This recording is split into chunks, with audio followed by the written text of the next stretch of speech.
was living alone at the time in a small one-bedroom apartment above a closed dental office. It was cheap, quiet, and perfect for my night schedule.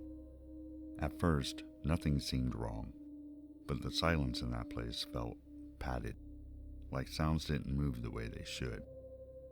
The first night it happened, I woke up after 2 a.m. Someone said my name. Not loudly, not softly, just clearly. Hannah. I sat straight up in bed, heart racing, trying to figure out where it came from. It wasn't the hallway. It wasn't outside. It came from the bathroom. The bathroom light was on. I was sure I turned it off before going to sleep. I held my breath and listened. Nothing. I told myself I was half asleep.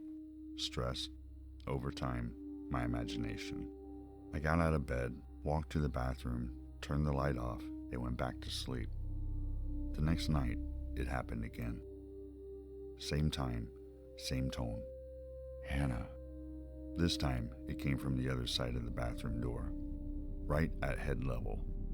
I didn't answer, didn't move. After a few seconds, the voice spoke again. Why won't you answer me? My stomach dropped. The voice sounded like me. Not exactly, but close enough that it made my skin crawl. I slept with the light on after that. The third night was worse. I woke up to the sound of the bathroom fan running. I never use it. The light was on again, and before I could even sit up, the voice spoke. Hannah, I can hear you breathing. I grabbed my phone and locked myself into my bedroom. I didn't call the police. I didn't know how to explain any of it. The next morning, I told my landlord everything. He went quiet. Then, he told me the last tenant broke their lease suddenly, left in the middle of the night. When I asked why, he hesitated and said, they said someone was talking to them from the bathroom, using their voice. I moved out that week. Before I left, for good, I checked the apartment one last time.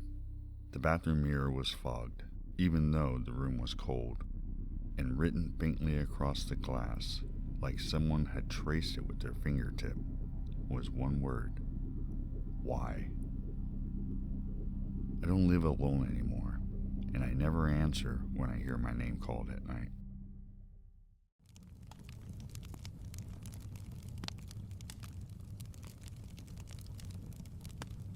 It was 1993, and I was 12 years old, visiting my mom's townhouse in Rialto, California.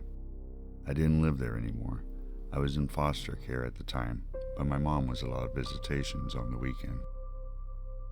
My sister Nicole had just moved back home after a rough time in her life. She was trying to start fresh. The townhouse was small, beige carpet, narrow staircase, a living room that always felt a little too quiet. That night, it was just us kids. Nicole sat on the couch, flipping through channels, the glow of the TV dancing across the walls. Then she flinched, hard. "Stop it," she said. But no one was behind her. A few seconds later, her head jerked again. Something had pulled her hair. I saw it. The room went cold, the kind of cold that sinks into your chest. Mark, our older brother, came out of the kitchen.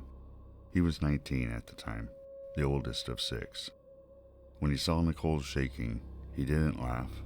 He just looked serious and said, "If something's here, we're going to deal with it." He went into his room and came back holding an old Ouija board. I begged him not to use it, but he said, if it wants attention, it's got it. We turned off the TV, 2 candles flickering on the coffee table.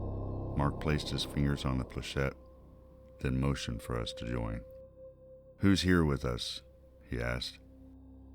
At first, nothing. Then slowly, the planchette started to move. J-O-E-Y.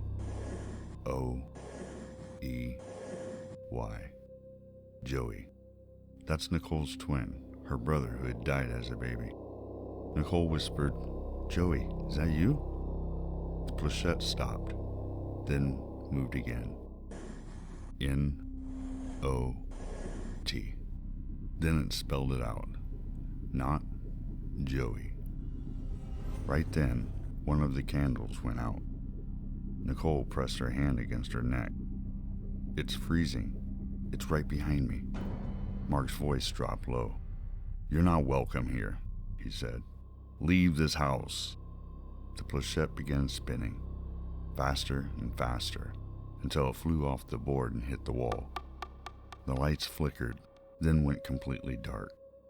For just a few seconds in the blackness, I saw a small shadow behind Nicole, still watching. When the lights came back, Nicole was crying. Mark wrapped the Ouija board around a black t-shirt and burned it outside near the fence. When he came back in, he said only one thing: "That wasn't Joey. Don't ever talk to it again." And we never did. But sometimes, when I think back to that townhouse, I swear I can still feel the cold air and remember the letters sliding across the board. N-O-T. J-O-E-Y.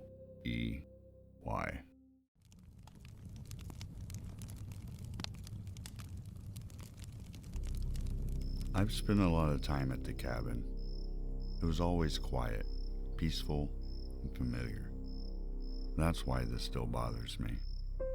One evening, a buddy and I decided, on a whim, to go up there for a fishing trip. We packed light: hot dogs, buns, breakfast for the morning, nothing fancy. We left late, just before sunset, and by the time we arrived, it was already dark. We were unloading the truck when one of us said, "This would be better with beer."